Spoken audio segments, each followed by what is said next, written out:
Hello everyone, welcome to the Charge Shot Gamescast. It's your week friends gather around, talk about the games and playing things going on in their lives. Today we have a special guest with us.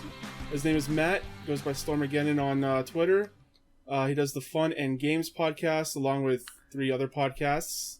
So tell us a little bit about yourself, Matt. Sure, happy to. First of all, thank you for having me on the show. I really love what y'all do.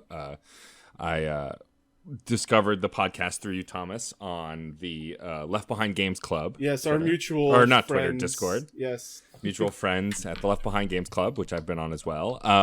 But I am a podcaster and a DJ, a streamer. I do 4 podcasts. Some people would say that's too many podcasts. I've only got 3, so I need one more to catch up with you. Exactly. Fun and Games, as you mentioned earlier, is a gaming podcast that I do.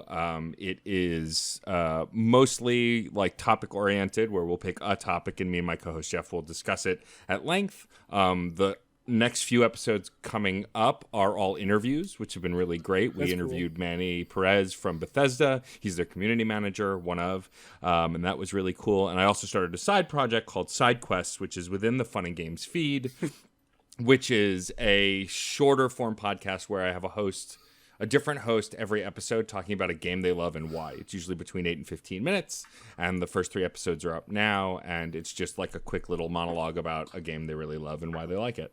Other podcasts I host are an interview series called Crash Chords Autographs, which is a one-on-one interview series that I've been doing for almost 4 years. A movie and TV podcast called Screen Snark, which me and my co-host Rachel Shank host, and it's comedy, TV, movies, kind of just casual chat. And then my final show is Reignite, which is a Mass Effect themed and focused podcast I do with MJ Bradley Lestrange, which is a deep dive into the Mass Effect series, and we discuss the choices we make as if we were Shepard and why we made those choices, and how the game hasn't aged particularly well in some places, which is fine, but we still talk about it. Oh, okay, I'm sorry. I need Mass Effect content. I'm going to go hit subscribe on that button as soon as we're done here. You please do. We also have a Discord server for all of our podcasts on the Certain POV network, which is where 3 of those shows exist. We pretty much started Reignite because, like you, we were hungry for content about it. No one was really making a ton of stuff. And me and my co-host have been obsessed with that game since the first one came out. And so it was kind of a fun way to relive the series. We're just about done with season 2, and then we're diving into season 3, which will be the 3rd game. And then after that, we're going to do Andromeda, because I have actually yet to play it. And so I'm going to play it for the first time on the podcast, which will be fun. Nice. And we have our usual Justin. I am your usual Justin. I do this podcast, and now I feel lazy. You've been working on a secret video for a while now. Well, I guess it's not so secret. No, you talked about it last week or 2. The first one's out. Is it? I haven't seen it. Yeah, it came out today. Oh, okay. That's probably why. It's in your YouTube feeds. Yeah. Part 1. Sweet. That's true. I am finally making videos again. That feels good. I'm going to check it out after the show then. Cool. And then we also have Ben. Combo Breaker. Sorry. So you've been playing a lot of Killer Instinct lately? That and Combo Breaker was supposed to be last weekend, so yeah. Shout outs to you guys. Right. But it got combo broke? Oh. Fuck you, COVID. Yeah, so I guess let's just start with Justin, I guess. All right. I actually haven't played too much this week because I've been working on the video. I feel like you've been playing a lot lately. Well, I've been playing a lot of games. I haven't been playing a variety of games. Like, I don't have a lot to talk about. Oh, I was like, I mean, haven't played a lot of variety games. I've played a lot of games. I've gamed a lot. Let's see. And I've dabbled in some stuff, I guess. Like, I jumped back into the Mortal Kombat 11 story mode because I forgot that Aftermath came out. And I was like, oh crap, I said I was going to replay the story mode on PC before I get to the new stuff. So I haven't actually started Aftermath yet. Okay, so I won't spoil anything when I talk about it. Yeah, that's why I wanted to preface that. And I haven't even played any new characters or anything. Oh, really? Yeah. Because I want to go into Aftermath and then play the new characters. Like that, I feel like that kind of acts as like a tutorial. Yeah, pretty much. Yeah. But I'm almost to the end of the story mode again. It's longer than I remember it being. I thought I could just like beat it in one sitting. Let's see, and then I've been doing a bit more Final Fantasy 14. I kind of plateaued on that a little bit after the level 50 stuff, because I beat A Realm Reborn, and the story missions after that are really boring.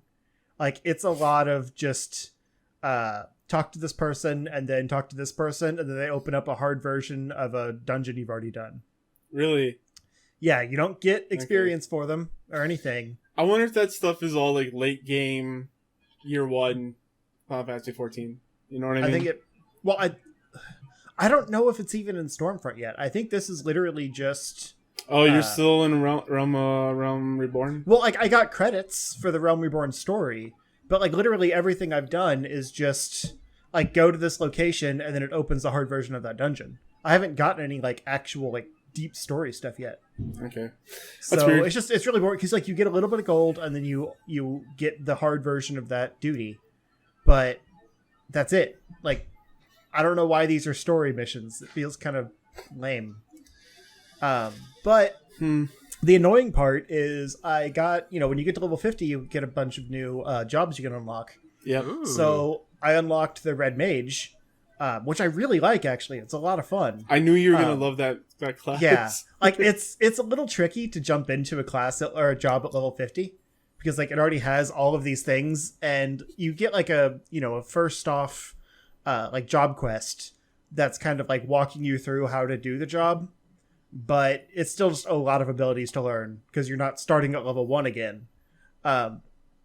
So, because I haven't been doing any quests that actually get you experience, I've had a level 50 Red Mage for, like, a week. So I really need to like actually just grind out some dungeons and stuff, but I want to blow through the story, and all the story is boring. So I've kind of fallen off of that a little bit. But I still like it. I just want some more depth to it. But yeah, the Red Mage is awesome. It's like, it's a cool mix. Like, instead of just being like a less good Black Mage or White Mage, it kind of mixes it up where you've got two different meters. That's your white magic and your black magic, but he has no healing spells at all. So the white magic is like certain types of elementals, like stone and arrow type magics. Yeah. And then the black magic is like your thunder, your fire, that kind of stuff. And you have to basically switch off between white magic attacks and black magic attacks to build your meter equally. Because if you build too much of the black magic, then your white magic won't raise as much when you try to use white magic. And if you get them all up a certain amount, it'll power up your melee attacks. So, you do a bunch of ranged magic, and then you have an ability that'll like shoot you into close range on the enemies.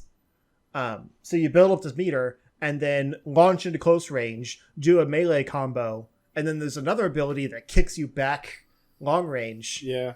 And you can go back to your long range magic. And it's just this really satisfying system of like magic user and melee. Yep.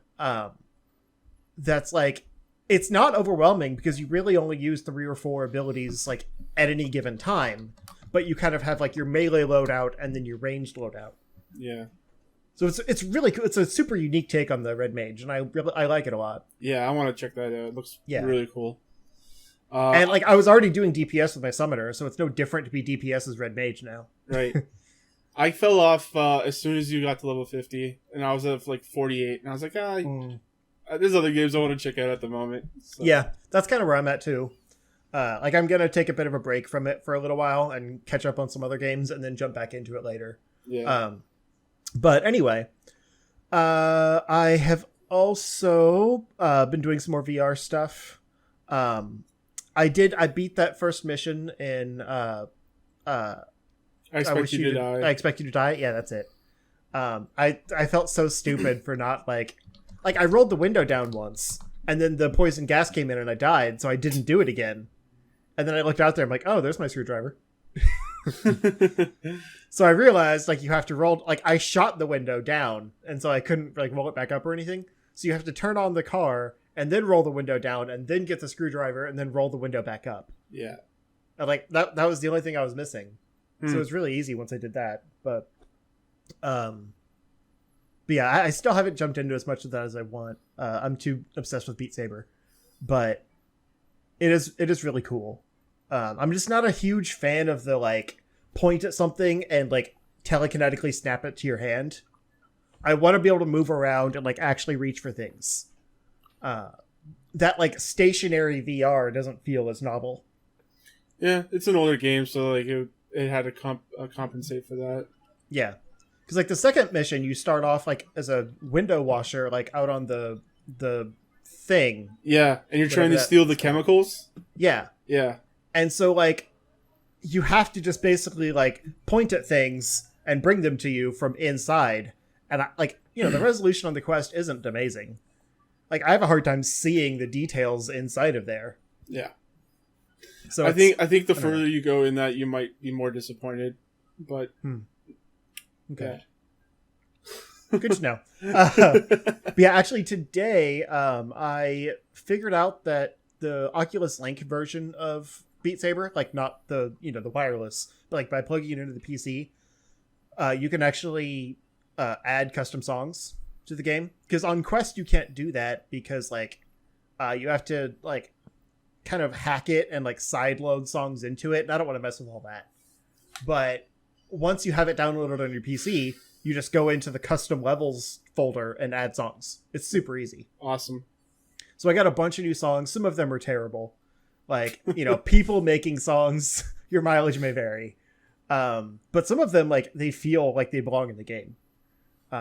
So I'm kind of, I'm just downloading them all, trying them once, and then if they just feel awful or like don't hit the beats at all, which some of them are just a mess, then I'll delete them and won't worry about it. But I want to have a good roster of custom songs. And there's a few, like I'm trying to have some variety too. Like I got one that was the Smash Bros. Zelda medley, and that was actually a really fun one. That's very on brand for you. Yeah, really. It's pretty cool. But like, I don't want just like pop songs. I want some like cool instrumental video game music and things like that. What's your what's your playlist looking like? Put some Johnny Cash in there, brother. I hurt myself today. Let's pull it up actually, because not depressing Johnny Cash, please. No, I have access to it. Ring of Fire, go Ring of Fire, classic. Who doesn't love Ring of Fire? I don't think that was on there.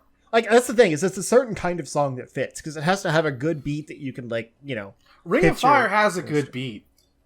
There's a few on here that I haven't tried yet, and part of the problem is when you download them, it doesn't say what they are. So like, I mean, the site says what they are, but then once you download them, it's like a gibberish folder that you just cut into the custom levels and then rename. So I don't remember what all of these are until I get into the game and they actually have their proper names and stuff. But some of the video game related ones, I have the Kingdom Hearts, like the theme song or whatever from that. I can't remember what it's called. The first one? Simple and Clean? Yeah, that one. Okay. That's not the theme song, but yeah, that's a sick ass song. Oh, right? Like it seems like it would fit. Yes. And then a cool one because it's Beat Saber. I found a remix of Duel of the Fates. Oh. Which should be a lot of fun. There's fireworks on my end. I don't know why. It must be leftovers from Victoria Day. That was like over a week ago. Yeah, it was. 2 weeks ago? Something like that. I was we watched SummerSlam 1992. That's all I know. Yeah. Time is a lake at this point. It's true. And Thomas, I don't know if you can get custom songs on your version. I haven't even bothered looking, but I doubt it. Probably not with PSVR. Yeah, it's more of a closed system. Yeah, but there are some more Green Day songs. I didn't get any of them. But like a lot of the music packs that are already in the game, there's like more songs by those artists from custom. And that's kind of cool. Like I've got a few Fall Out Boy songs. Nice. And some Imagine Dragons. Some like ones I feel like should have come out already, like Maroon 5. My Chemical Romance? I don't have any. I didn't see any. I see you're a man of culture as well. Yes. I love the Gerard's Ways. No, like My Chemical Romance is great. I just didn't see any. Like I said, it's very tricky, like what you can find. And I actually found a site that will. It's fairly new, so I'll go ahead and shout it out.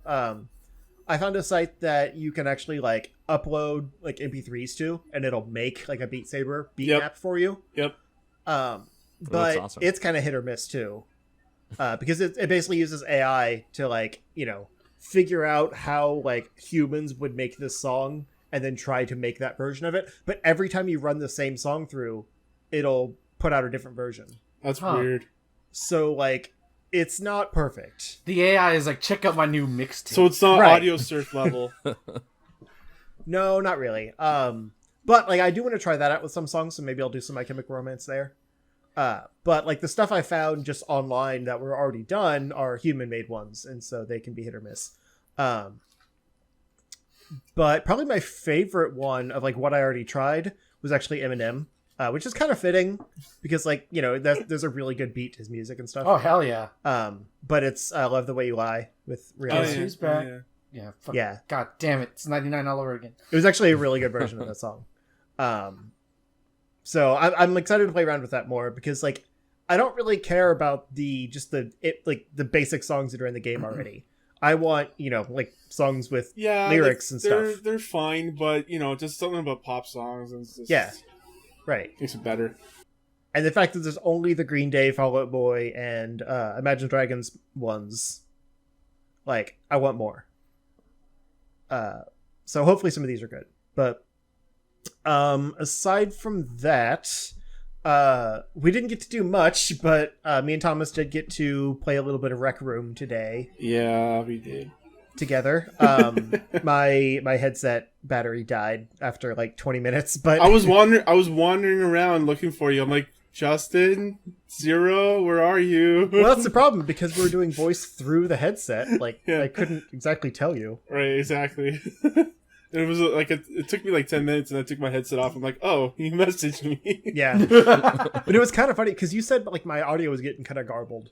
Yeah. And like I got the warning saying it was low battery, but I just kept going. I was like, I wonder how much longer it'll last. Yeah. And then the VR of it all started to die. Like it would go to like one circle in the middle. God. And I was like, okay, I'm kind of curious now. I want to see what else is going to happen. And then it just shut down. Vanish, yeah. So that was kind of interesting. I've never had it die before. But yeah, I'll let you talk more about Rec Room because it was your first time playing it. But finally, we also jumped into some Minecraft dungeons, which I said I would report back on this week. Stupid weather. It's okay. Like I think we recorded it, right? Yeah, we did. Yeah, so our thoughts will be up there, but it's supposed to be like a Diablo clone, and it's really not. It's more just like a general hack and slash, like baby Diablo. It's more of oh god, what's the PS2 game? The hack and slash stuff, the Champions of Norwrath, more like that style. Oh yeah, kind of. Like there's some cool mechanics. Like there's when you level up, you get like an enhancement point that you can put into the different equipment items you have, and they unlock different skills tied to that equipment. But what sucks is like every time you get a new piece of equipment, it has new enhancements. Or you can only level up that one enhancement. You can't like have multiple enhancements on it. Oh, you can't? Okay, that's kind of dumb too. Yeah, so it's kind of a weird system. Yeah, that's very limiting. Yeah. It would be better if it was like a skill tree or something.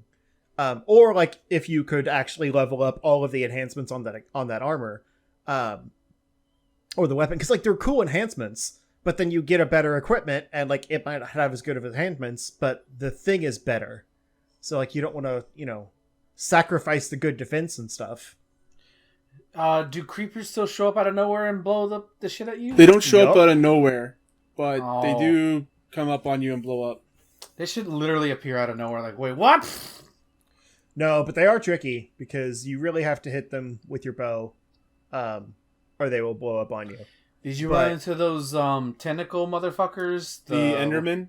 Yeah, did you run into those? Yeah, we did. He was a boss. It was kind of cool, wow. actually. Yeah. Okay.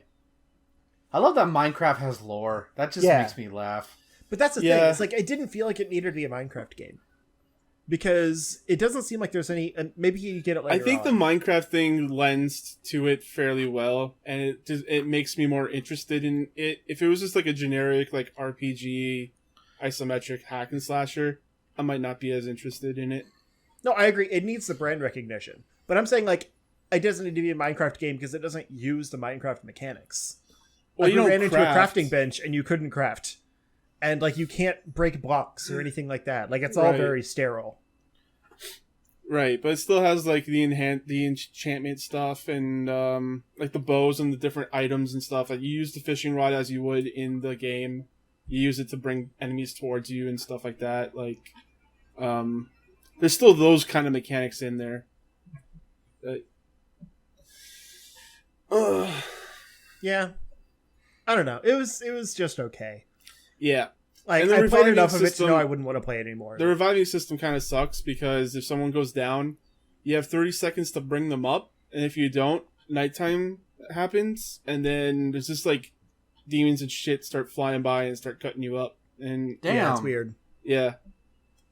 It's probably better if you have more than 2 players, but with Hey only 2 there. players, it's like one person goes down. I noticed you and didn't then- revive your friend. Yeah, I'm gonna eat you at night. right. Like immediately. Gonna get you. Yeah. It's brutal. It didn't help that Justin ran in every time though Oh god. and got himself Yep, killed. that's fucking yep. Yep. It's what I do. That's Do you know how hard it is to play ranged DPS in Final Fantasy? listen, I don't know what DPS means, but I'm gonna pretend I do and go yes. Damage per second. Yeah, no. See, when I played Streets of Rage with Thomas, I knew like I had the stress. Like, stay back, I got this. I got this. No, I always run in. Yeah, you do. I have no patience. in They video had games. spider jockeys in the game, which is pretty sick. Spider jockeys? You don't know spider jockeys? It's just skeletons or whatever riding spiders. Jesus, that's terrifying. What pretty- the fuck? Yeah, it's awesome. Uh, I would like to see. I would like to play this just a little bit more, just to see like where other locations you can go. Because I really like the Ender World and stuff like that. And yeah. I I like mean, to see how they visually it do. looked cool. Yeah, it looks really cool. But the like mechanics and stuff are pretty simple. Yeah, for sure. And briefly, finally, I played a little bit. I guess I played more than I realized. That's what I was saying. I played a little bit of Phantasy Star Online 2. Yes. Because that also came out this past Yes. week. And sounds like you'll probably talk about it more. But Yes. I literally just like started up a character and went through the tutorial because I've never touched a Phantasy Star Online game. Bleh. I have played Phantasy Star. Don't really like them, but I've heard the online games are better. Sega's not known for their RPGs. Fair. There's a reason for that. But yeah, so I started up a summoner because it seemed kind of cool and different. And then I found out that everyone was on a different server, so I switched to a different server and made a fighter instead. Because I didn't really like the summoner that much. But there's some cool mechanics to that game. Like it's got a nice battle system. It's more like action combo focused. Like the fighter specifically can switch between the sword, the gunblade, and like a whip sword for like different ranges, which are kind of cool. Nice. And there's a kind of a perfect hit system where after you slash, it'll show like a red circle around you. Mhm. And if you hit again in that red circle, it'll do extra damage. So it's not just like, button mashing. It's actually like timing your attacks. And it's just, it's pretty satisfying. But then I got like through the tutorial into the actual like social hub of everything. And it started to chug because it was launch day. Oh, okay. And just, it was not great there, and like the menus felt kind of antiquated because I was playing with a controller and I couldn't really figure out like what I was supposed to do. Yeah. So I'm gonna jump back into it, but I want to play with some friends that know the series a little bit more. One of them like played on the fan translated server back in the day, so he's excited to make us play with him. But yeah, all I really have to report is that I like the battle system. And I'm curious about the rest. Also, you can make robot cat girls, so neat. Man, I am just gonna wow, I didn't realize you had a thing for cat girls. Nice. Way to go. Admit it. Have you not seen my Final Fantasy 14 character? Have you not seen his cats? I mean, I get the cats thing, but like, I didn't want to equate that to I want some of that pussy, girl, and I don't mean actual pussy. I mean, I like cats. I like girls. I mean, you like cat girls. I like rabbit girls, but whatever. Two great tastes that taste great together. Yes, but no, I'm in a Discord for like Final Fantasy 14 and stuff. And coded for furries. I see. Okay. They started playing PSO, and I was like, all right, I'll check the game out, but can it be a cat girl? Because like everyone in that server is cat girls in Final Fantasy 14. Yeah. And they were like, I don't think so, but you can try. And so I had to screen cap like, boom, you can be a cat girl. Suck it. I just had to prove that you can do it, and then I actually really liked the character I made. So yeah. Are you done? Yeah. All right. I think so. I'll just briefly mention that I have a Ranger, and that on PSO 2, if you're playing on Xbox and you decide to play on PC, it brings your save over, so it's a cross save, which is pretty sick. Oh, nice. Yeah. It's free, right? This game is free. 100% free. Yeah, check it out. Play with us. It's also old, so your computer will probably run it. Yeah. Yeah, no, you're right. It's just it's like all the companies I like decided to fucking release shit at the same goddamn week, so I'm like, and then Animal Crossing's a thing, so yeah. I'll definitely download it, and then we'll try to schedule something. I can book you in 3 months. Yeah. and I have a Metabee as my guy. So Yeah, I made a Metabee. Nice. I love you every day. From Metabots. Oh fuck. I thought I was the only one who remembered that show. No, that show was awesome. Fuck yeah. Metabots. Oh, all right. Little piece of shit asshole. Oh, MEDA. Okay. Okay. So yeah, Matt, you go next. I vaguely remember. Sure. This. So yeah, my reaction didn't tell enough. I did play some PSO 2 this week. I am someone who I didn't really grow up playing the Phantasy Star games on Sega, but on the Genesis. But when Phantasy Star Online came out for the GameCube, which was a port of the Dreamcast version, I played it obsessively co-op because you could do split screen co-op with up to 4 people, and like I played with 2 of my friends all the time, constantly. This was back when I was in late high school, early college, so like we'd crash at my buddy's place and the 3 of us would stay up all night playing. And so when they announced PSO 2, we got really excited, and then they announced it was going to be Japan only, and we got very upset. And so we've been following the game for the last 8 years. I played on the fan translated server a little bit, but I'm someone who tries to avoid playing mods and fan translations, not because there's anything wrong with it, but because like I really want the actual developer experience, like from the creators. And so when they announced earlier this year, I don't know, time's weird these days, when they announced that it was coming to Xbox and then later PC, I was like, oh, awesome. And so I've been really excited for it. I've been playing it obsessively since Wednesday, and it's great. If you liked Phantasy Star Online, it's more of that, but with better graphics. And because I'm so used to the last game, which came out many decades ago, the graphics actually look impressive to me because comparatively they're very good, even though it's an 8-year-old game. I mean, they are pretty good for an 8-year-old game. Yeah, they are. Yeah. And I'm playing a cast, which is this world's robots. I'm playing a fighter class that you can either use short daggers, dual blades, or punches, and so I'm playing the punching character. I bought the Sonic Founders pack, which gave you a bunch of customizable skins and like redeemables and extra inventory space. It's essentially the cost of if you bought the game. Like it's the $59.99, and it's as if you bought a full game and you get a bunch of extra stuff. $99.99. Nice.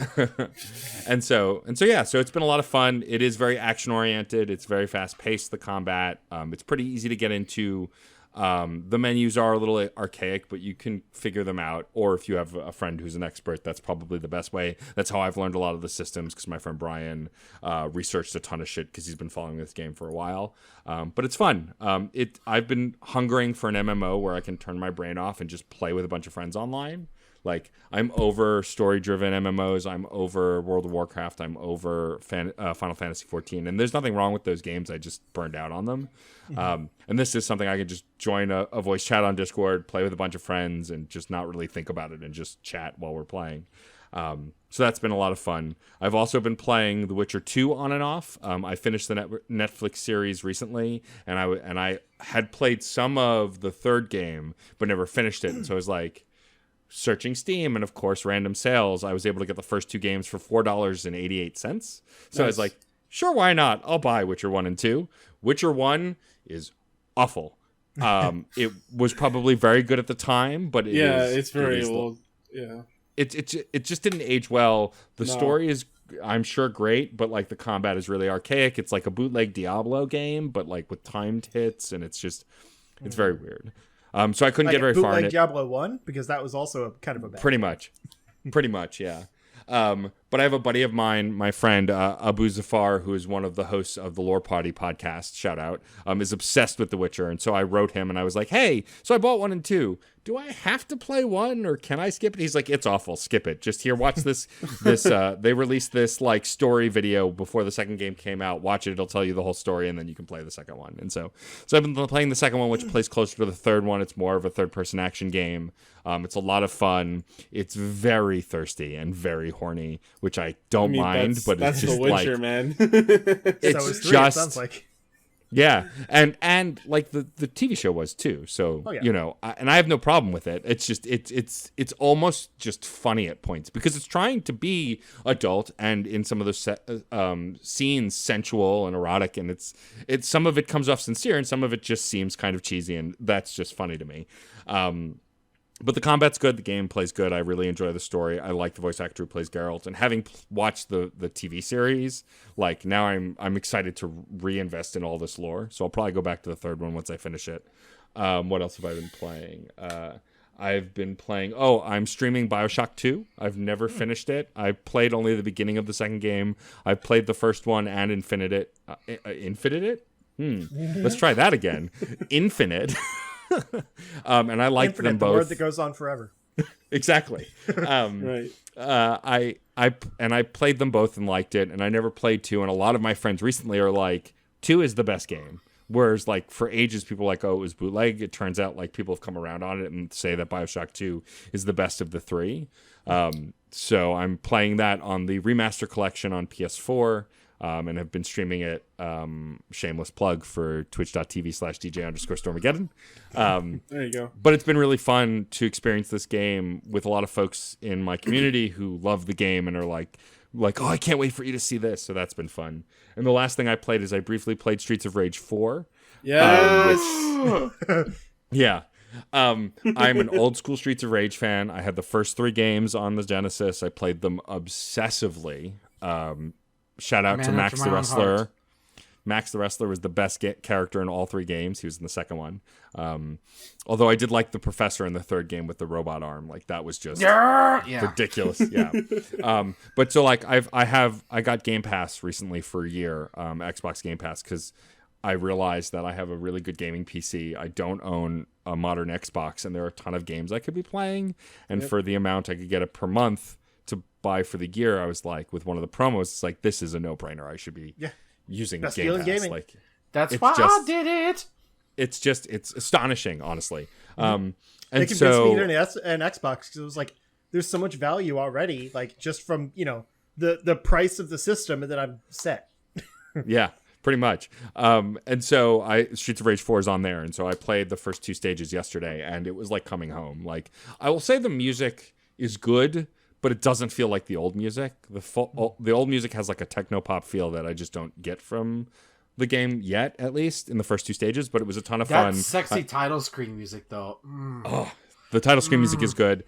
I had to play as blonde daddy Axel. Axel was one of my favorite characters in the original game, and now he's a total daddy with his goatee and his beer belly. So I'm into it, dad bod. But yeah, it was fun. It's if you like Streets of Rage, if you like beat 'em up games, which I really love those, play Streets of Rage 4. It's definitely worth it. And the story is cheesy and over the top as you would expect from a game about fighting people in the street. So yeah. Yeah.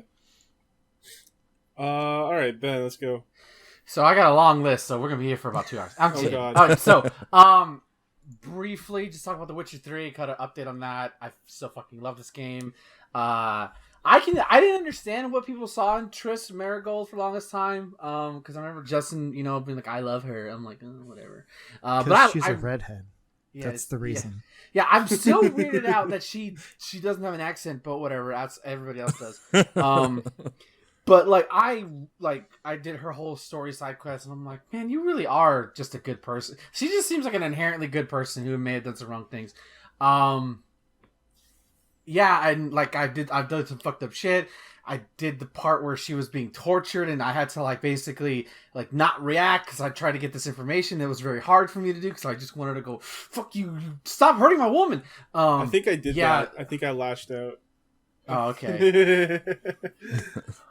I did it initially, but I'm like, oh fuck, I fucked it up. So I reloaded a save, and let me just calm now. Let's get some intel, and it ultimately still ended up in a brawl, and I killed everybody. So Sounds about right. Everybody dies.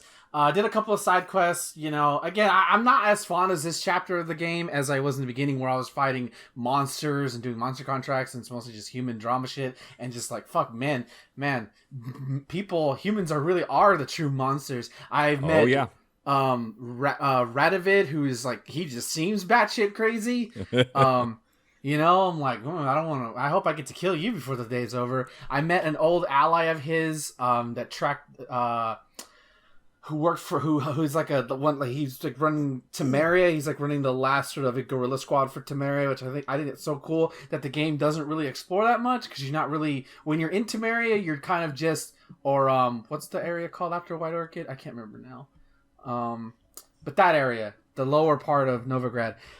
You're kind of just dealing with like the Bloody Baron stuff, and you don't really see like the politics. You just know that Novigrad, Radovid, and the people from the black ones, I can't remember their names now. God, there are just too many names to remember. Like, they're at war, but I really gloss over, you know, the fact that they got fucked over.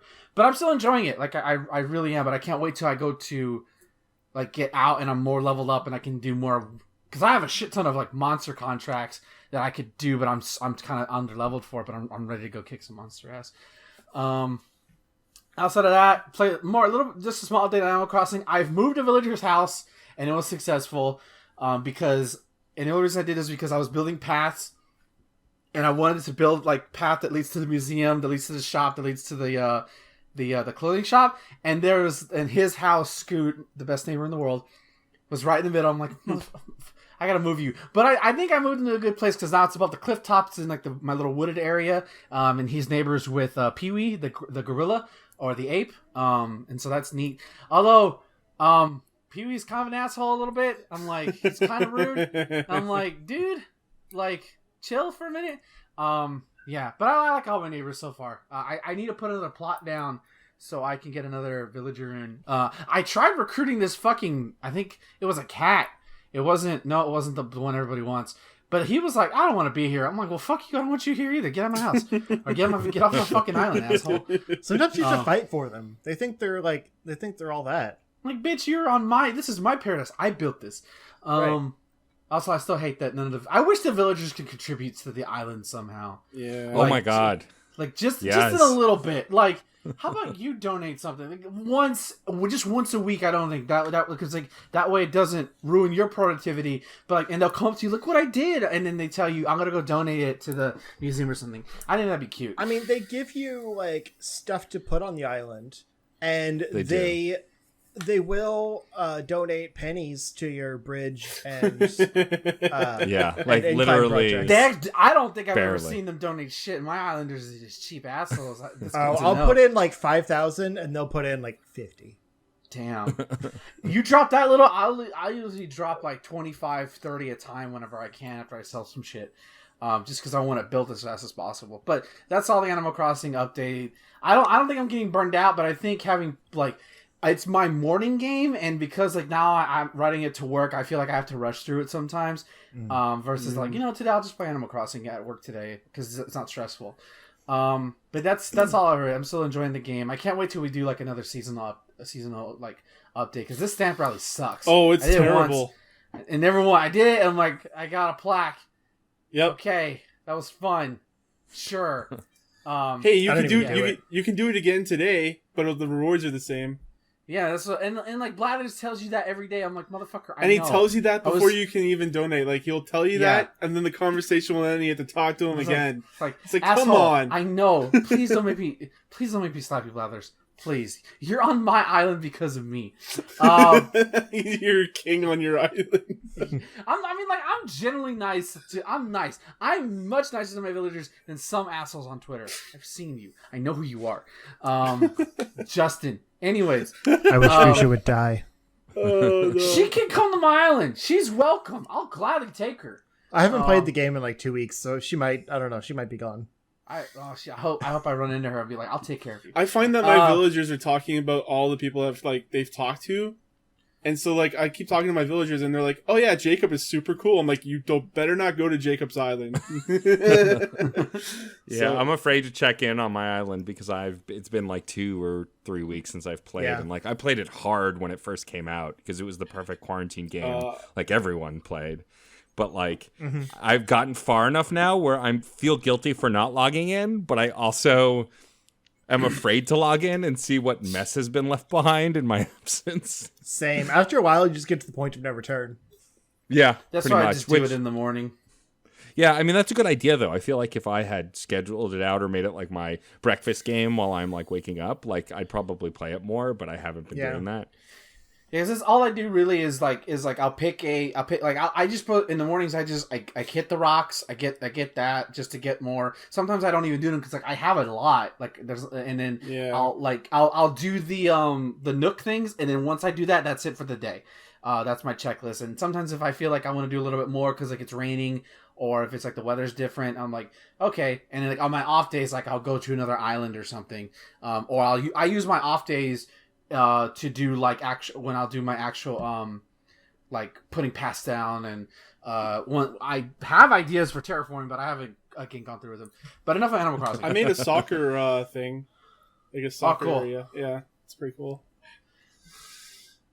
Besides that, just briefly note, I also got the new Shantae game, Shantae and the Seven Sirens. Yes, I'm looking forward to that. I haven't gotten it yet. I want it, but I played Half Genie Hero for the first time late last year and fell in love with it. If you like that one, I really encourage you to go play Pirate's Curse because that's the first one I played and that's on the Switch.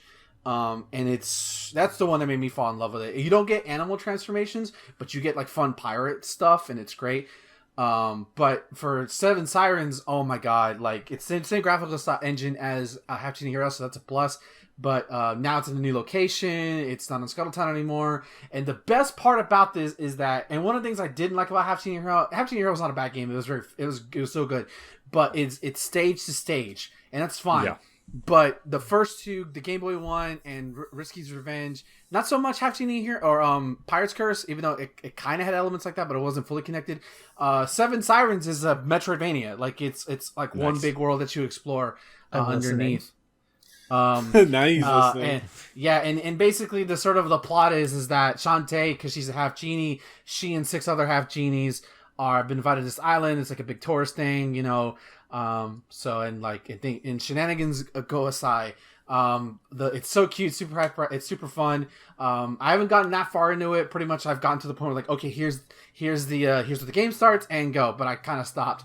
I'll probably be alternating between that and Xenoblade Chronicles, honestly, for the next couple of weeks. Nice. But I think Half Genie Hero was free or is going to be free for Xbox Live. Oh, cool. But I feel like I need to just get Seven. I wouldn't say skip Half Genie Hero because it's a solid platformer. It's just it's not a Metroidvania, so it's not as much of a time. I don't know how deep Seven Sirens goes, but Half Genie Hero is still a fun game to play. There, like there's the biggest problem with that game. Minor sidetrack is that there's a lot of backtracking with their first playthrough. But now that I've played it multiple times, like I know, okay, I'll go here, and I can get items in the subsequent area. But the first playthrough, you have to go back to repeated areas, and instead of going in like interconnected world, it's stage to stage where you have to fly to them. But it's not that big of a deal. But it's still beautifully impressive and fun to play around with. Well, Shantae Pirate Curse is going to be free for games with gold. Yeah, I think one of the other ones was free. I don't remember. Might have been. Yeah, but Shantae Pirate's Curse is a really good one, and that was my first one, and that's the third in the series, and no animal transformations, oddly enough, but still one. I think even among Shantae fans, that's one of the best. But The only thing I hate is, it's not a game problem, is that like, and this is a nitpick, this is like my OCD going out of control, is I went to the Switch home screen and scrolled down to see like in order, and fucking 7 sirens is before Half Genie Hero. I'm like, you motherfuckers, why?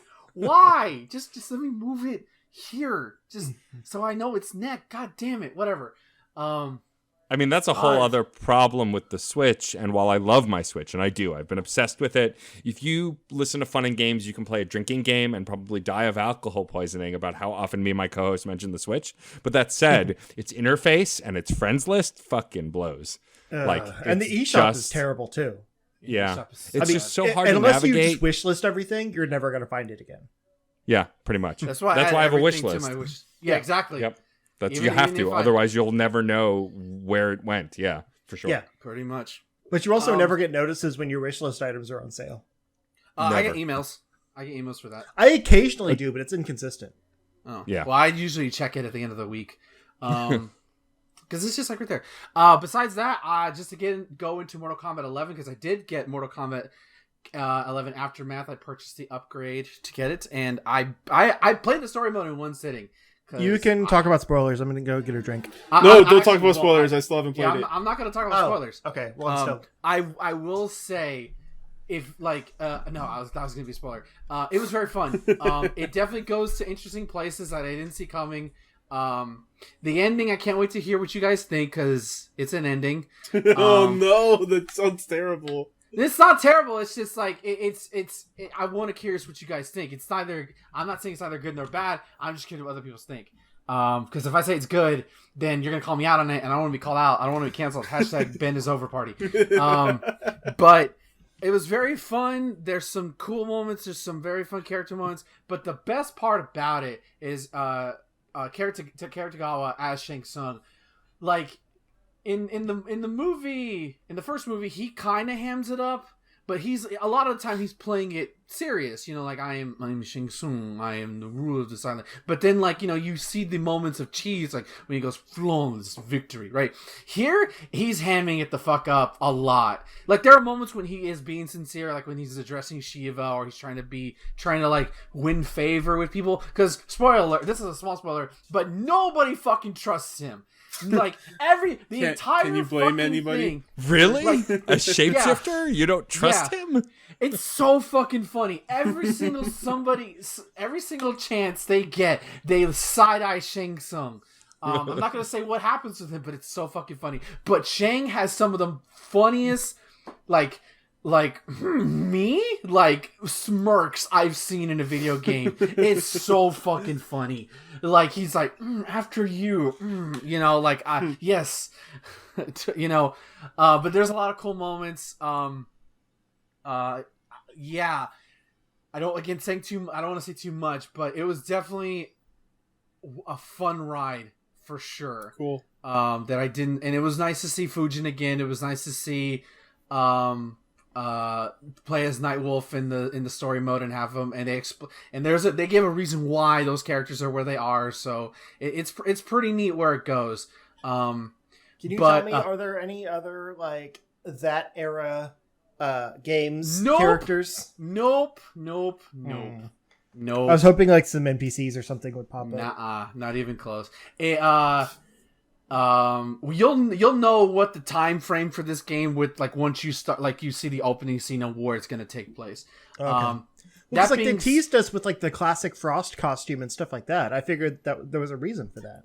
I mean, who knows? They might do more combat characters in this combat pack, but we don't know anything yet. Speaking of the combat pack, obviously it's an insane move. They released both RoboCop, Fujin, and who's the third one? Shiva, all in one go, which is like, god damn. I played them all in the story mode. Shiva's gonna be fun.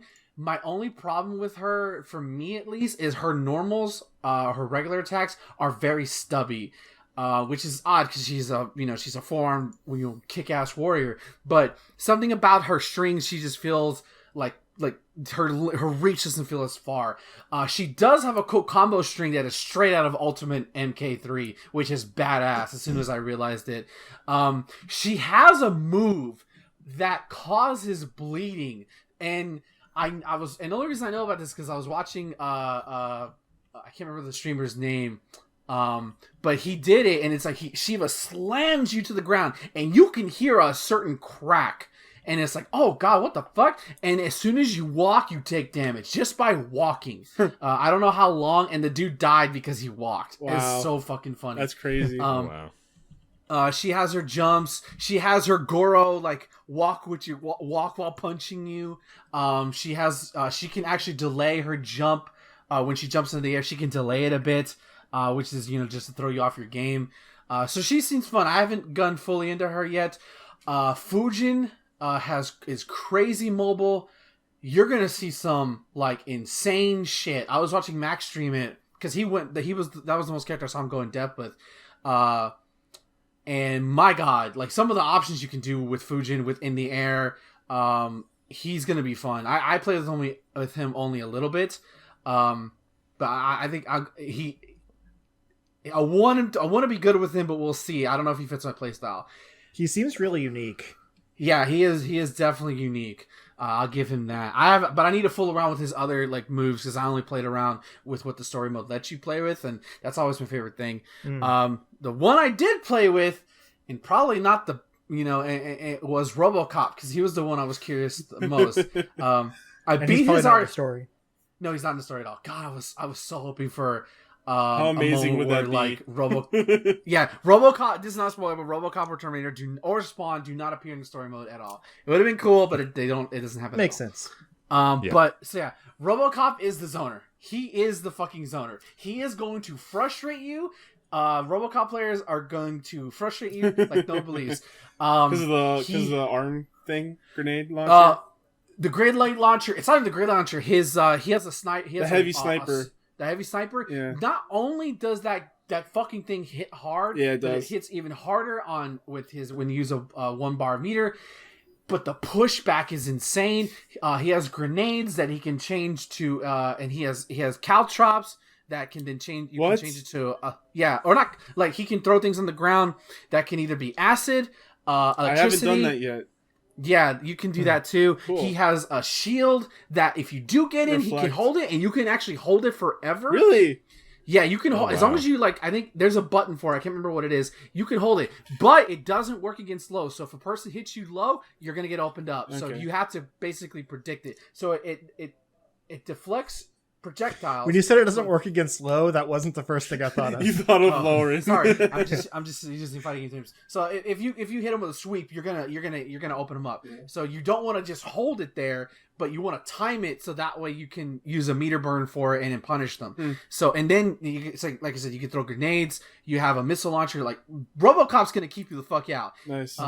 Like just be ready for that. Because I was playing RoboCop earlier with the towers, not the towers of time, but the classic towers or whatever. And I found he was just way too stiff. But I haven't discovered all the stuff that you're talking about. So I need to give him some more time. The best part about RoboCop is and I think this is really cool is because some characters when you go change out their moves they take up. You can choose up to a certain like three moves for your custom variation. None of RoboCop's moves take up more than one spot. Like they all take one slot. So I think that's really cool. I don't know if that's true for Fujin or Shiva, but like I think that's cool. And it's basically just a variation of like how do you want to keep people out. There's a move where he can electrify himself. So if you do get in, you can electrify yourself, and that basically gives you a little shield. He's gonna be the frustrating character online if you don't know how to deal with. I did find he has a really cool like back attack that aims low, the gun. Oh yeah, sick. He has the trick shot, and you can do it a far away, medium, or low, and he actually hits the camera, the facing camera, really? And it'll crack, and then it'll hit the opponent. Wow.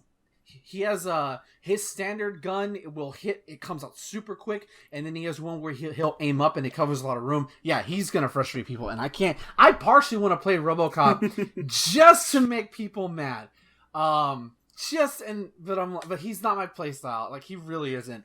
But I did grind up some towers. I got some cool colors with him. The only thing I find disturbing is that you can actually unlock like his unmasked face. Oh no, don't do that. And yeah, don't like. I looked at him like, no, never. No, I don't want to see Murphy. Yeah, but I need to talk about friendships. I'm not gonna go over all of them or Real anything quick, like I want that. to do a random anecdote related to RoboCop. Okay. Not related to him, but during the story mode, like the sector story battle, like I'm playing on medium this time because I feel like I've gotten better at the game. You know, I played through easy the first time just to experience the story, like whatever. Yeah. But I want to try to stay on medium now.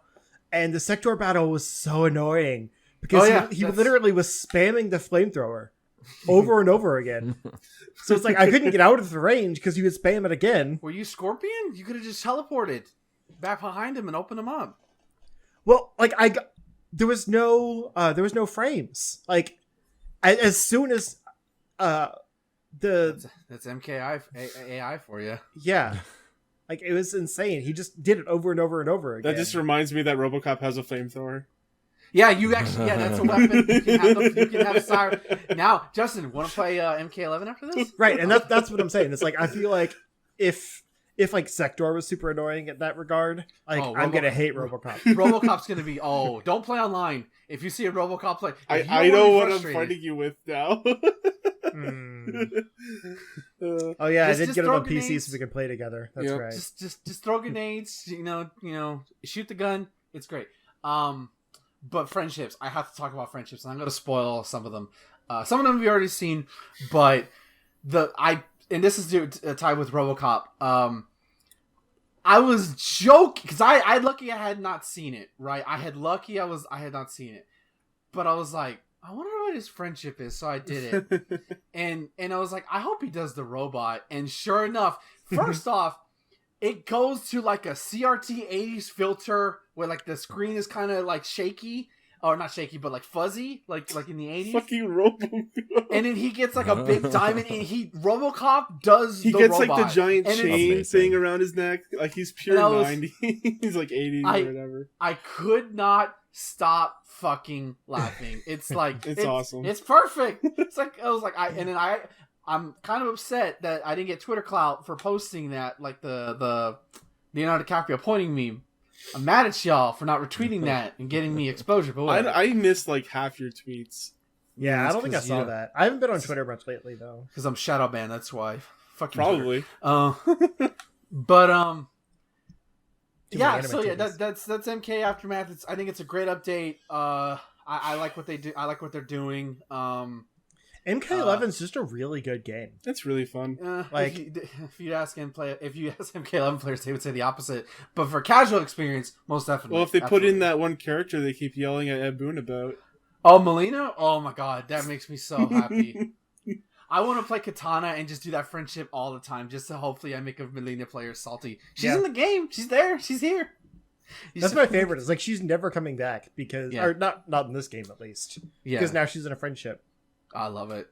I love it so much. There's a lot of good friendships. I won't lie. Some kind of suck. I won't lie. There's some not some good ones, but there's some really standout friendships.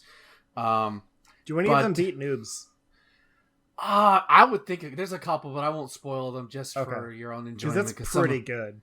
Some of them are kind of like missing your blanket. But some of them are legit funny. Missing your blanket. Yeah.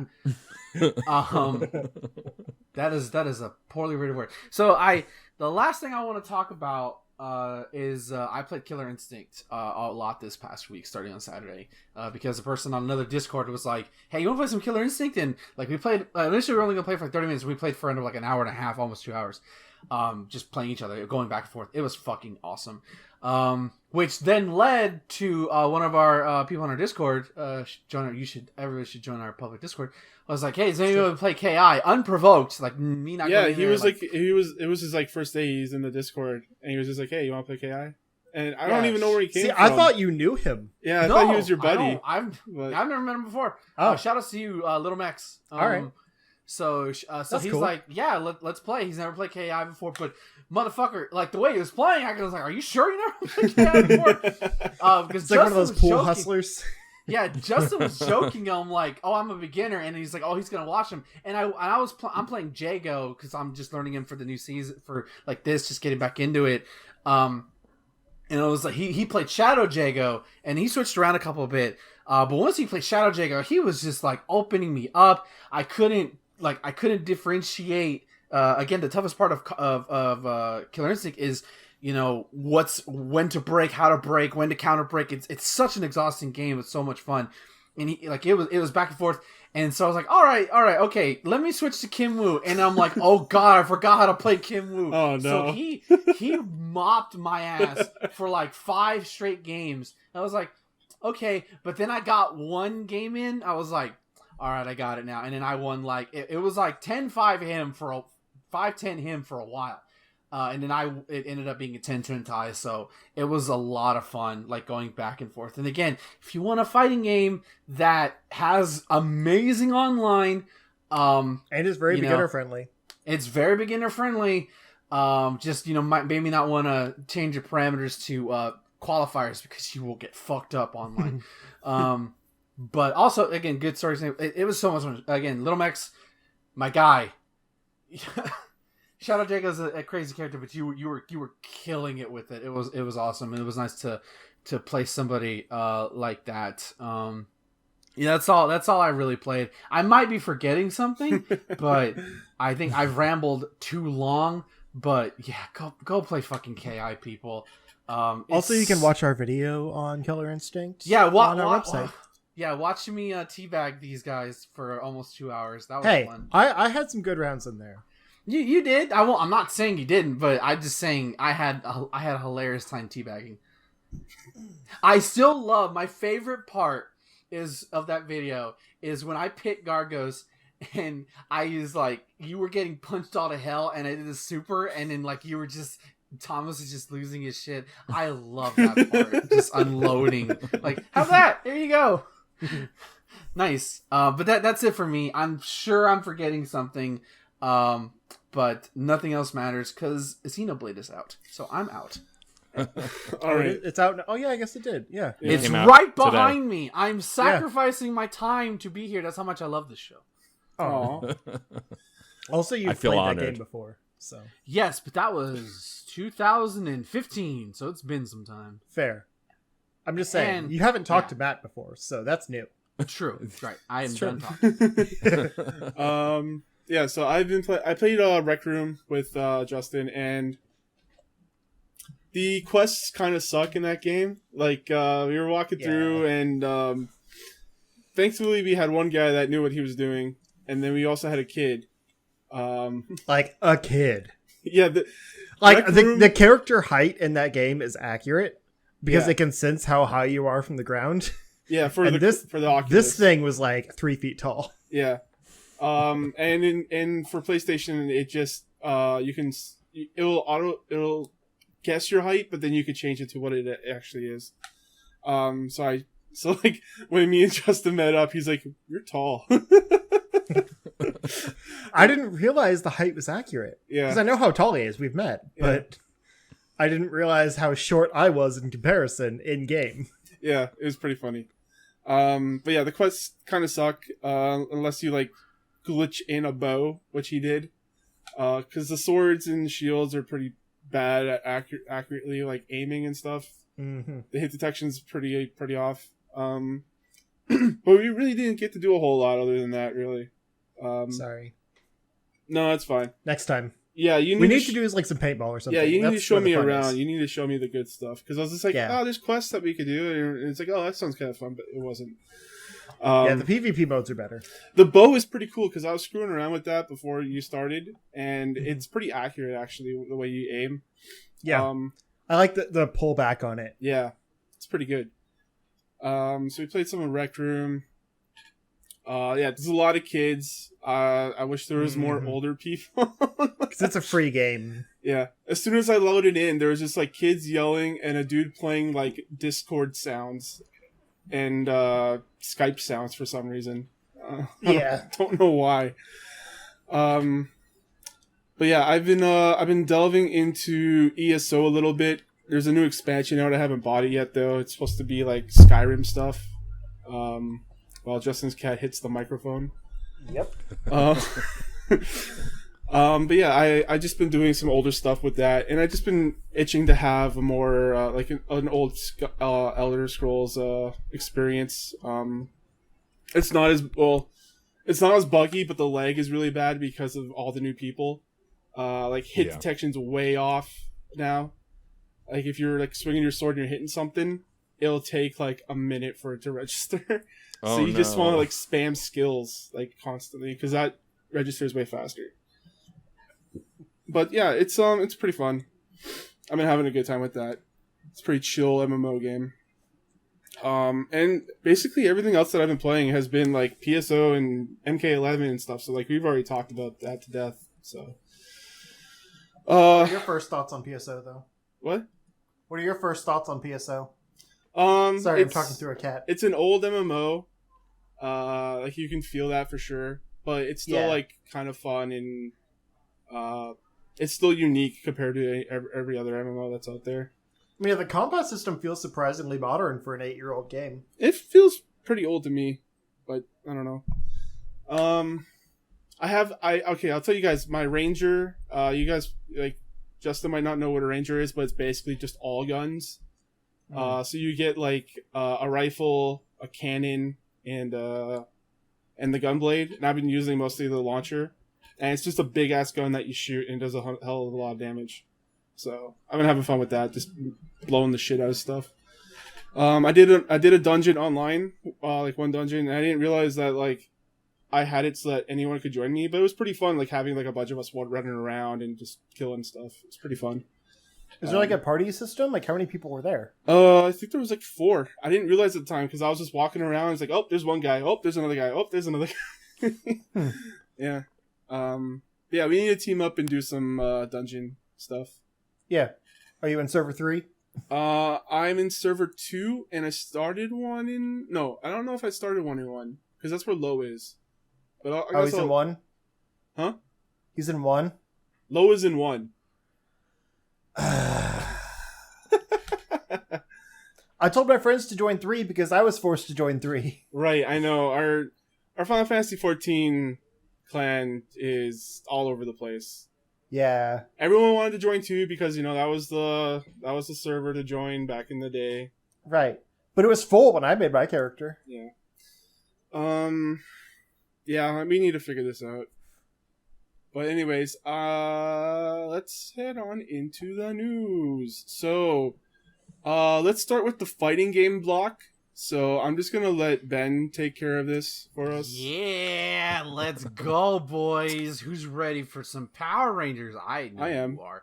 So, as I alluded at the beginning of the show, Combo Breaker was supposed to be this past weekend for Memorial Day, but because of a certain health crisis, it was canceled. And so, just to give a shout out to it, they did a Combo Breaker retrospective, which they sort of, it was basically highlighting big moments from 2015 to last year. If you want to see it in bits, youtube.com/Team Spooky, very big FGC content creator, does a weekly tournament for various games. He has it, and he usually does a good job at putting timestamps and things. So if you want to see specific things, go check it out. And it covers the whole. He like does in separate videos.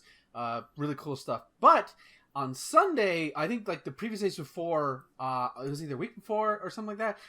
The Battle for the Grid guys tweeted out that they have a special announcement for Sunday night on for the Combo Breaker retrospective, and more than likely this was supposed to be announced at the event. But you know, give things the way they are. What ended up being released was we are getting a season 3 of content, or at least character pass, for Power Rangers Battle for the Grid. Another game that is on Game Pass and that is cross-play with literally everything. Didn't it win an award for being like the first game to be cross-play, like with across like every system? With a fighting game? Yes. Yeah. Definitely. I think it's the only one, because like Street Fighter's only with PS4 and PC. Not very good, but it's there. And then Killer Instinct is PC to Steam, quasi to Steam, and Xbox One, Xbox consoles. But this, for every console, and again, go watch our video that we did on Power Rangers Battle for the Grid. But we are getting 3 new characters. The first one being revealed is or shown. This is, by the way, a sneak peek. This is not a gameplay trailer, so I'm imagining that'll come sometime later. First up is Jungle Fury Wolf Ranger, which is, I call him the Purple Ranger because he's perps, which I didn't know there was a Purple Ranger. I think that was cool, and apparently he's a Muay Thai fighter, which I think that's really cool. So hopefully I'll get some Tiger, some Sagat references in there. Let's go. Then next up is the Red Samurai Ranger. I believe she is the first female Red Ranger. I could be wrong. But I want to say she is, but apparently she is from Power Rangers Samurai, Super Samurai, which is the most recent series. She's very, very popular. I can confidently say that no one cares enough to Correct. fact check Hey, you never know. Power Rangers fans are crazy, man. I've met them. One of my friends used to do them. I used to write for a website reviewing the comic books. So That reminds me, I need to buy that Power Ranger outfit. Oh, yes, please. By the way, have y'all seen the Animal Crossing Power Rangers thing? Y'all seen that shit? Oh my god. Yeah. No. Yeah, that's what I mean. Justin, I'll put it in the Discord so you can see it. Oh, it's so fucking good. Okay. Then the last character, they didn't really show, but they alluded to as a mystery. But it's, if you're a Power Rangers fan, I'm a Power Rangers fan, and I'm not gonna lie, this is a deep fucking cut. Because all you saw was the globe. By the way, he doesn't know real quick. In the first season, whenever a new monster would come up at the command center, they have this globe that allowed them to see where the monster was at. And so it's basically they're looking into that, and you just see this shadowy woman, and I'm like, that's fucking Scorpina. Yeah, she was in season 2. She wasn't in it a lot because she was in the stock footage stuff, but she had this really cool, like, scorpion kind of design. She was Asian, she was cute. So, yeah, she's going to be the final character. Again, I'm guessing the reason why they didn't show her is because she's probably not 100% ready, because when you look at her and the way she, like, you can hear a sound clip of her laughing and you see her sword, I'm like, yeah, that's Scorpina. Maybe it's a swerve, I don't know, but yeah. It's probably just a marketing thing to get people hyped and, like, guessing and having a conversation. Probably, except most Power Rangers fans called it out the second it came out, and even I did. And I haven't but that's part of the fun, and I haven't seen Power Rangers, that season of Power Rangers in a good long time. But yeah, so that's awesome. The little game that could. A year ago, this game was, small, and now with these 3 new characters, it's gonna be even bigger. It's gonna be even more awesome. I think it's great. I can't wait to see how she looks. Whenever they come out. No release date yet, although it will cost $15.99 for the season pass, which is what the previous season pass cost, so spend that cash. Next up, we have, as I forgot for some reason, this is actually a really fun one. Everybody knows who Sonic Fox is, I think. If you don't know, he is he is Mr. Esports. He should, the man who should be the face of esports, but he's not for some reason. Actually, we know why. Because he doesn't show his face. We know why. We know why. He is. Yeah. For bullshit. Sonic Fox is officially an NPC in Skullgirls. And for those who don't know, Skullgirls was kind of Sonic Fox's, like, that along with Mortal Kombat 9 is where he kind of made his name. Actually, he played a little bit of DOA too, but where he got, like, oh my god, who's this kid coming out of nowhere? So yeah, they made his persona as part of the training mode. Like, so if you go into training mode, you can see him in there, which I think that's like super cool. Like, that's how you know you're like a legend, when you're etched into a game. There's another instance where Deadpool, this is a Marvel Ultimate Marvel 3 reference, but where ISC Yipes used to have this curly mustache thing, which was Magneto's helmet, and Deadpool references that in Marvel 3, which is super cool.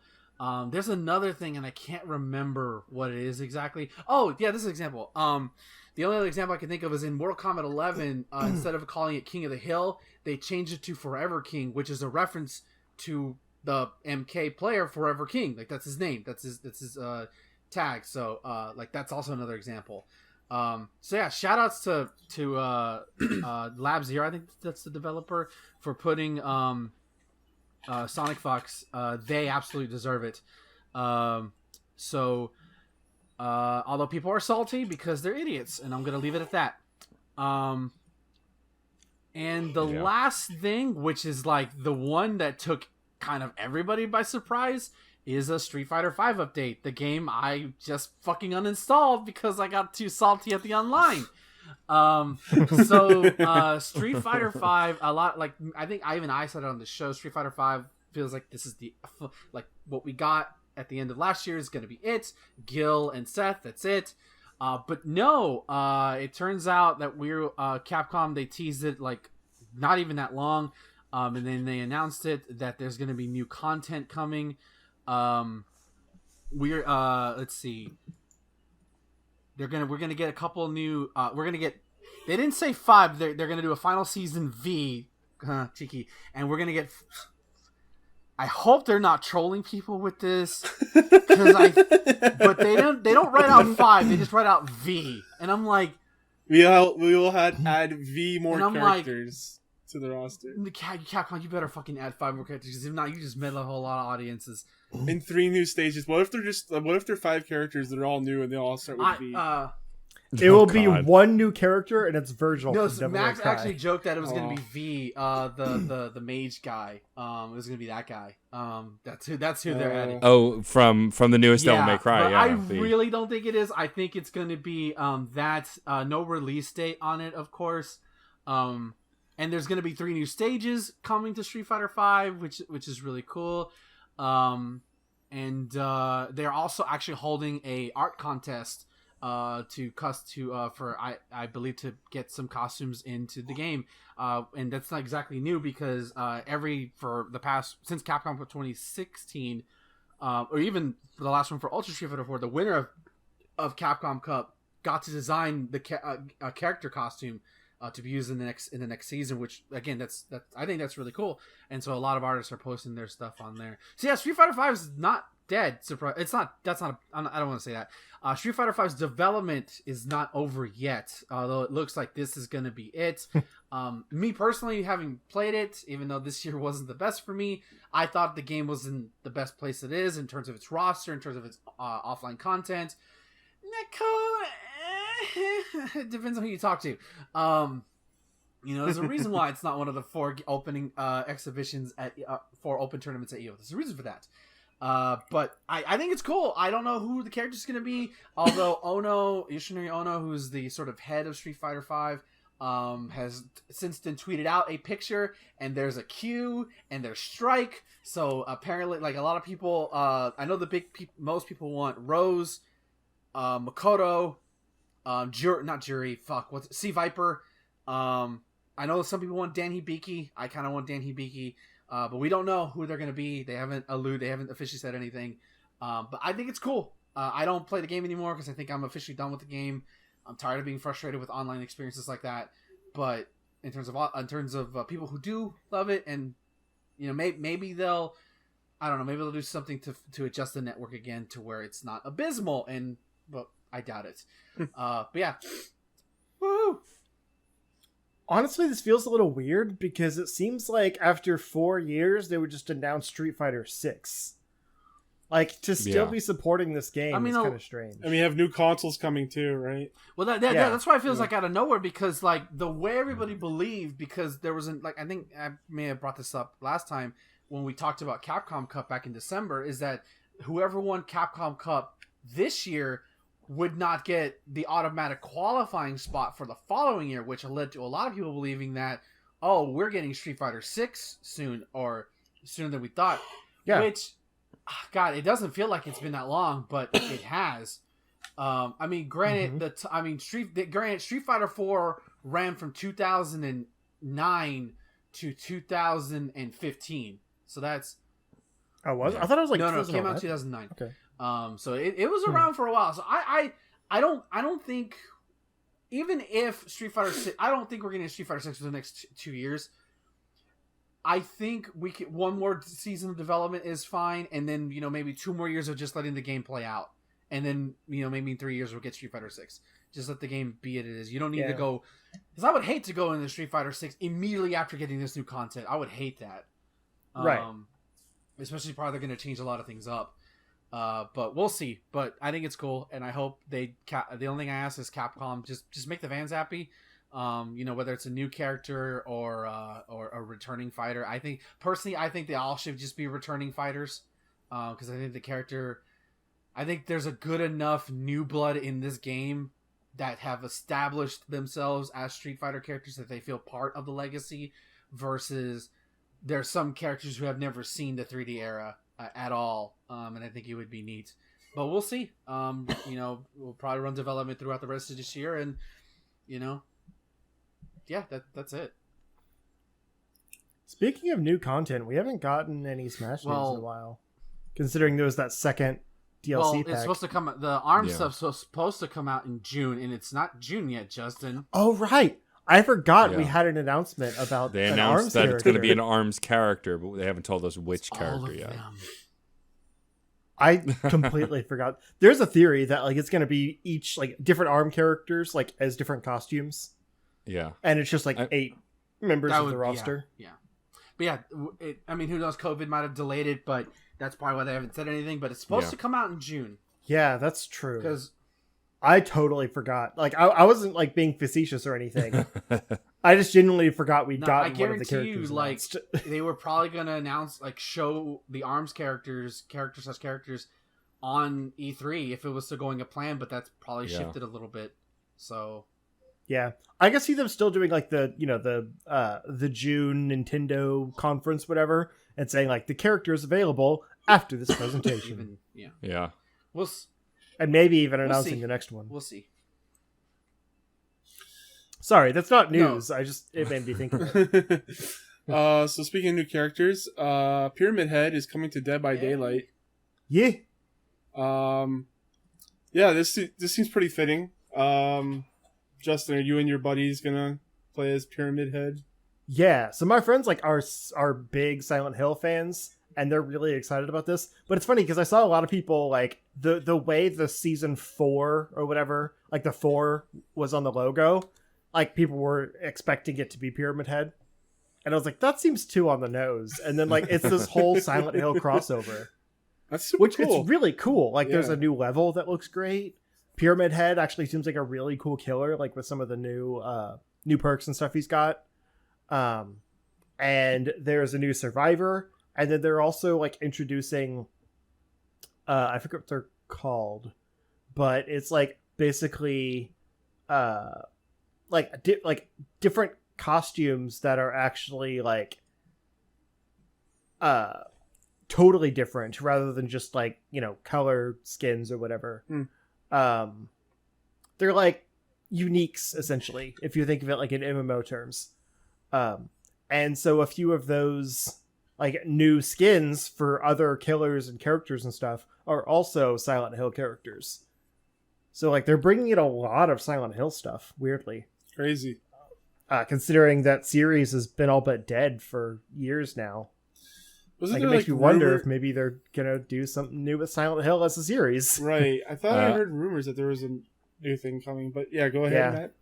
I was just gonna say there was rumors about a reboot, but Konami dunked on it and said it's not happening. Really? I mean, who knows? They could be lying. I mean, they told us we weren't getting any new Castlevania stuff for a while, and then they released the anthology and re-released Symphony of the Night on PlayStation. So and they're still releasing pachinko and mobile games and pachinko games, and so who the hell knows what Konami's doing at this point? They don't make video games; they just rehash their old ones.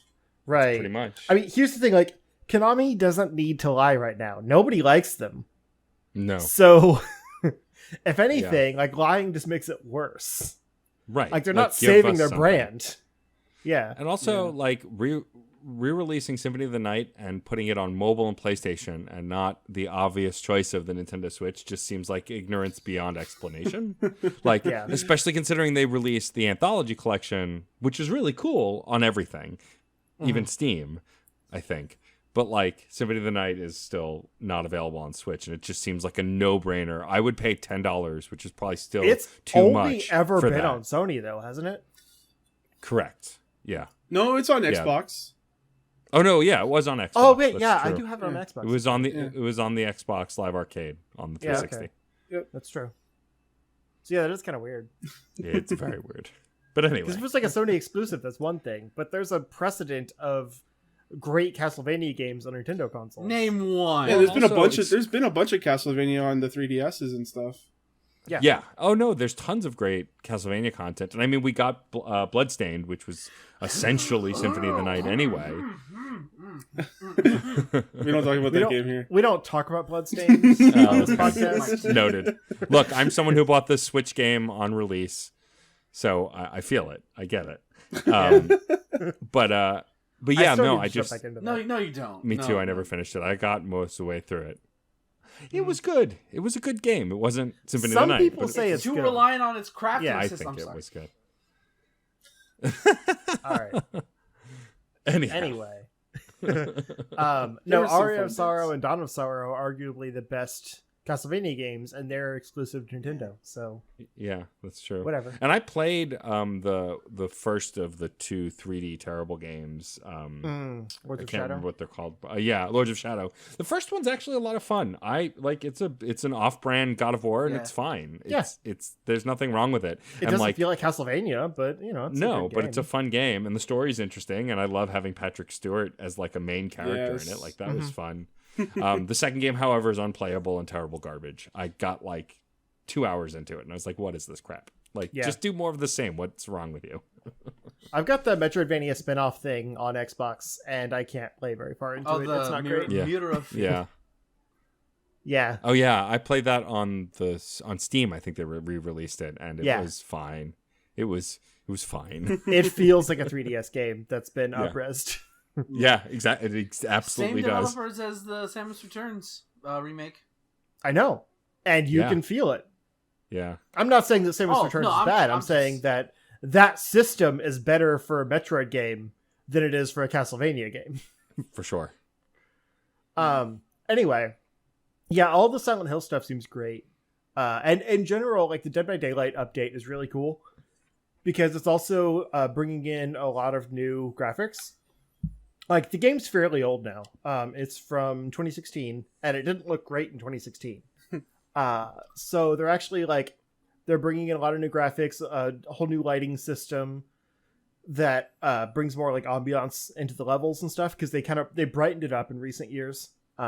Which is funny because like I play on PS4 with my friends, and the monitor that my PS4 is on is always darker, and I don't know why. I can't fix it. Like I'll up the brightness, I'll lower the contrast, like it's always darker. I only notice it when I'm playing a game because usually it's just a computer monitor.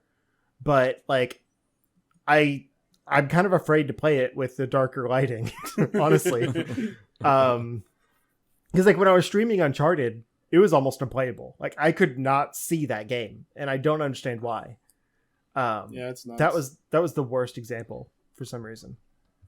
But yeah, the new graphics and stuff seem cool, and they're also introducing crossplay,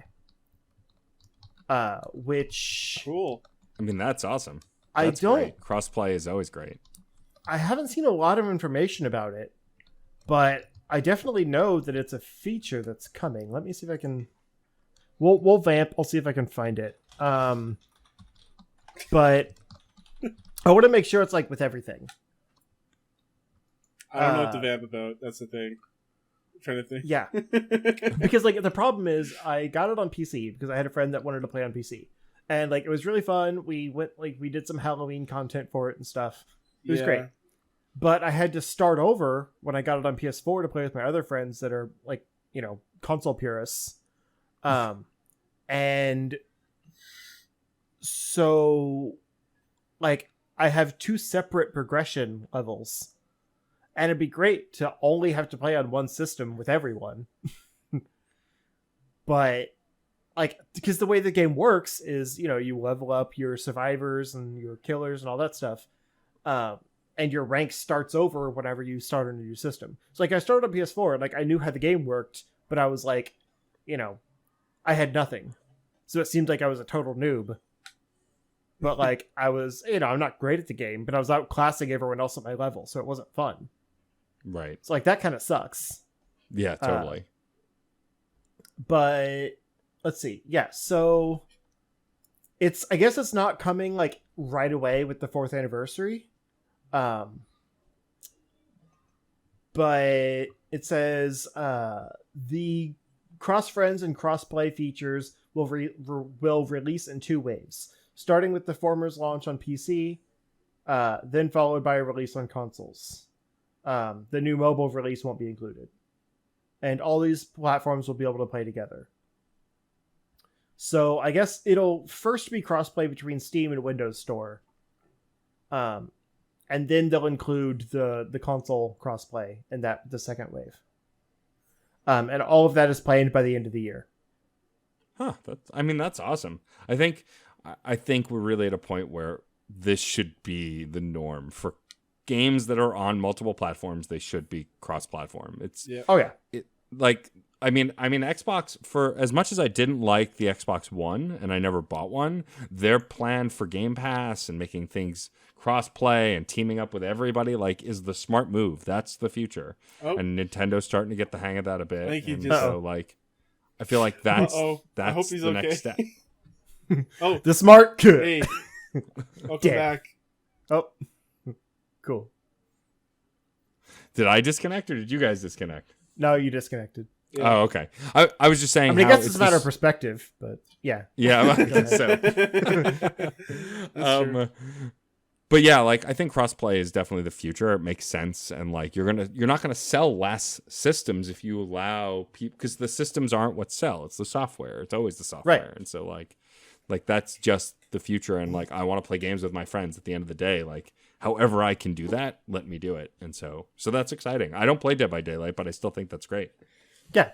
And it's cool. I guess not a news story I put in here because I didn't feel like we'd have enough to talk about it, but kind of related to that, the Sony bosses were talking about how they want the PS5 games to not be backwards compatible because there's features of the PS5 that they want developers to be able to take advantage of. And if they make those games playable on PS4, they won't be able to, take advantage of those new features. And I understand that mentality. But Xbox, on the other hand, is basically saying for the first few years, everything's going to be forward compatible. So Halo Infinite is going to be a launch title on Xbox Series X, but it's still going to be playable on Xbox One and that kind of thing. It's it's going to be up to the developers to decide whether they want their game to be exclusive or not. And so it's Sony is playing the game of, hey, get our new console. It'll be backwards compatible, but you can't play PS5 games on PS4. Whereas Xbox is saying, we want you to just play the game. And I think that's going to help them a lot because people, for sure. I mean, there was a mid-step this generation and people don't want to necessarily buy new consoles yet. Yeah. No. So this kind of cross-play, this cross-generational, this kind of stuff is just user-friendly. Yeah. Well, and you guys also said last week, we have 2 new consoles supposedly coming out in November-ish that we know almost nothing about. Yeah. And one of your news stories for today is to talk about the official, we're getting in June, there's going to be a PlayStation conference, but right now we know a lot of technical jargon that they did in their last press conference, which was great. If you want to know all the nitty gritty, that's great. But like you said, it's backwards compatible. Great. What does that mean? Can I play PS4 games? Can I play my PS2 and PS1 games? Can I download digital versions of them? What is that? That's what I care about. What's your interface going to look like? What's the compatibility? Do you still have Twitch integrated? And we just don't know any of this. And I love my PS4. I'll probably buy a PS5. I always had a gaming PC, so I'm probably not going to buy the new Xbox. But that said, I will be more inclined to buy either of them if I knew something about them, which we don't. Well, that's the thing. It's I bought an Xbox because I kind of got tired of Sony's users last mentality. Yeah, they focus on the profitability and what they think will sell rather than the user experience. Right. And Microsoft is on the other side of things. They're we don't care how you play. We just want you to play. And so, I got an Xbox. It was they care about the people that play their games. They put out Game Pass. That's a great service. And all of their first-party games are available essentially for free day one. PS5 would never do, or, Sony would never do that. Yeah. They put their first-party titles on the PlayStation Now service a year after they launch. If you're lucky. Right. If you're lucky, yeah. Yeah, for me, it's always been for consoles, the exclusives. I'll always buy every Nintendo system because I'm going to get a Mario, I'm going to get a Zelda, I'm maybe going to get a Metroid eventually. Who knows? Fingers crossed. But Yeah, I know. Trilogy I'm HD. sorry. Let's go. But like, so I'll always buy a new Nintendo system, except for the Wii U because it was a terrible idea. Sorry. But like, and I left with my Wii in Xbox for like 6 months. for Xbox and Sony, it always comes down to the exclusive also, and like Uncharted and Spider-Man and all of that outweighs Halo, and I like Halo and I like Gears of War, but For also I can get those on the PC. So again, I'm going to go with the PlayStation. But it wasn't always that way. I think now with the future, like as Sony's games start slowly coming to PC, also a lot of that's going to matter less too. Nintendo's going to really be the only one left that has actual exclusives, which I think is okay. And that's my thing. Is like Sony is my exclusives console. Xbox is everything else. Correct. Yeah. Yeah. Because I think they're more user friendly, and a lot of times their experiences are better because the Xbox One X is a better system than the PS4 Pro. In Canada, usually they're like if a game is multi-plat and it goes on sale, it's usually the Xbox version that's cheaper. So it's friendly that way for me. Yeah. That makes total sense too. Yeah, Sony's stingy. So speaking of Sony, they have their first look at future of gaming on the PlayStation 5 happening on June 4th, 1 p.m. Pacific. Me and Sully are actually going to do a watch along for this one. Oh, cool. Oh, nice. Yeah. That's the thing. Like with E3, I kind of miss our talking over the press conferences stuff. So this is going to give you something. Yeah. Scratch that itch. And then, I feel like a lot of these conferences are going to be like in the middle of the week now. Yeah. There's not a proper E3 well, they schedule. were always in the middle of the week. So I would be watching them on my computer at the job that I no longer have, my day job, just like watching them midday. Like, none of this stuff was ever. There was the one weekend one where it's like Microsoft. Yeah, there was some weekend stuff. Yeah, that's true. Because I would only be there for the weekend ones or the evening ones. Yeah. So Nintendo was always the hard one though.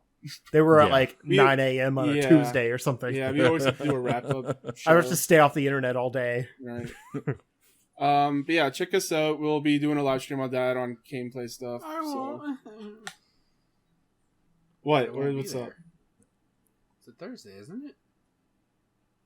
Yeah. Yeah, you're at work. Maybe I'll take off an hour early. We'll see. So yeah, we actually got a question from Mike in the chat. Mike, the TV. And he asked us, he asks us, because it's us, one game you would like to see each other play. Oh.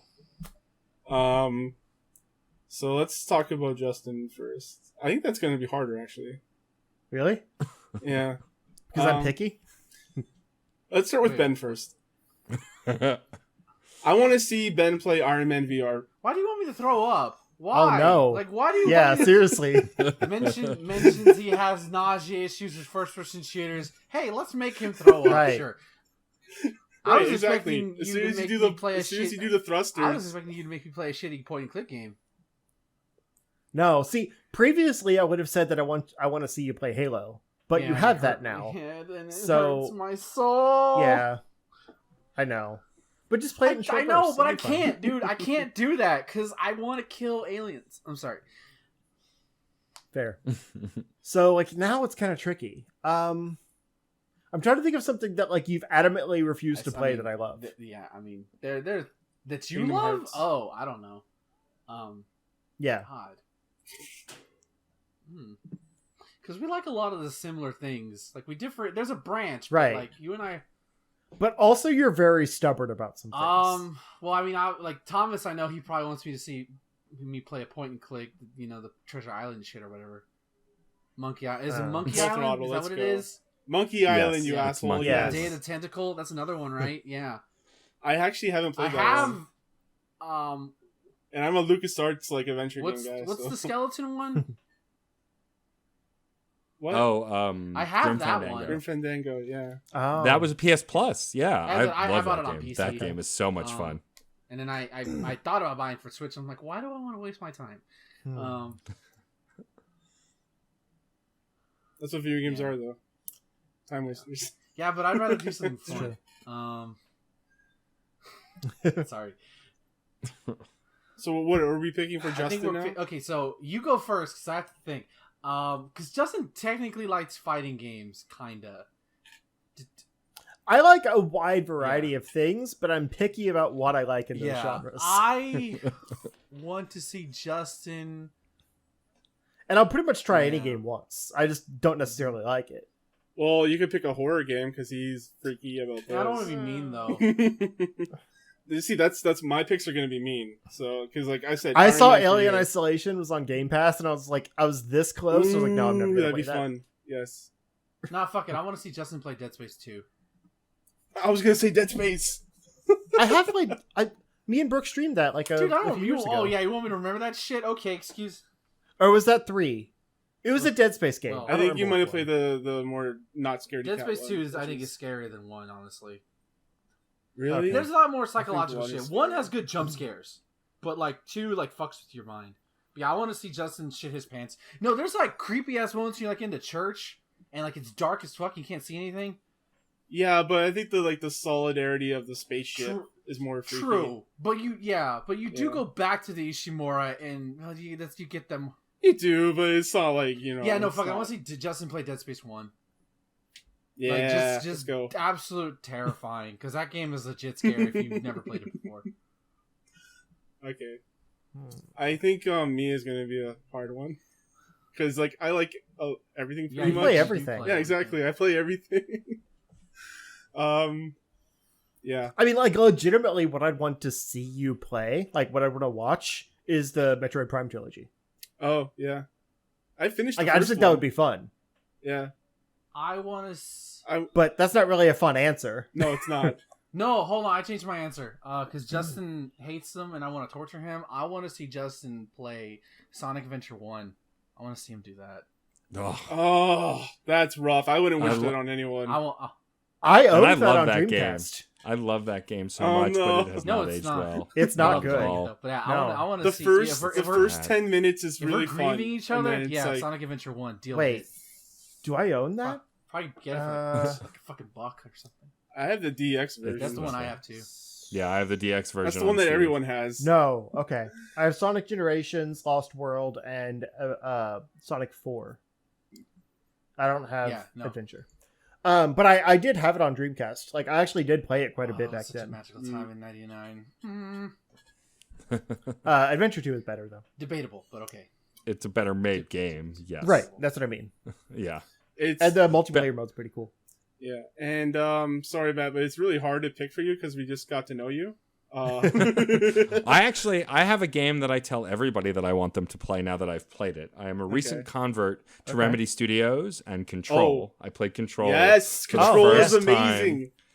So I played Control for the first time last month, 2 months ago. Time is weird. We said that earlier. Yes. And I fell in love with it. So much so that I launched a mini series in my video game podcast feed called Side Quest so I could talk about it for 10 minutes. Nice. But yeah, I fell in love with it. I immediately streamed Alan Wake afterwards, which I got on the Epic Store, and I loved that too. Control is one of the best. It's one of the best constructed video games ever, and it's not even my favorite game ever, but it's a game I will tell everyone to play because it's the best writing, acting, graphics, combat I've ever played in a game that works together in what a game should be. Yes. Like I talked about on the Left Behind Game Club episode I was on of Last of Us, that the gameplay is not integral to that game. That game is its narrative, right? Last of Us's gameplay is fun, but it's not integral. Like you don't get much story during the gameplay. But all You of can Control's watch the game and get the same experience. right. But Control, only playing Control do you get a sense for the controls of Control. When you go And- through the fucking maze, man, it brings it all together. It's such a it's good brilliant. harmony. Oh, so good. Yeah, so that's what I would recommend to everybody. If you haven't played it yet, play Control. Yeah. All right. Yeah, so that's going to be our podcast for tonight. Matt, do your plugs again. Sure. Happy to. Thank you, gents, for having me on the show. This was a blast. I love everything that y'all do here. There are tons of news and what games I played podcasts out there, but you guys have great chemistry and it's fun to listen to. And I really appreciate thanks. everything that Thanks, you all man. do. You can find me. The best place to find me is DJ_Stormageddon on Twitter. Everything that I do, I post there. But all of my podcasts you can find there. The one I really want to plug right now is Fun and Games podcast that I do with my buddy Jeff Moonen, because we have a ton of really great interviews coming out over the next 6 to 10 weeks. We've done a bunch of really cool interviews, some insider stuff, and then Side Quest, which is my new mini series. Every episode is a different host talking about a game they love and why they love it. That's it. Super simple. In an age of endless fucking vitriol and negativity on the internet, I wanted to put out a game series where it's just people talking about why they love something. Any game. I don't care which game. I would love to have all of y'all do an episode each at some point. We can talk about that. But like, it's just been really fun to celebrate the joy of gaming and why we grew up playing games, or why we found games later in life. So definitely check that out.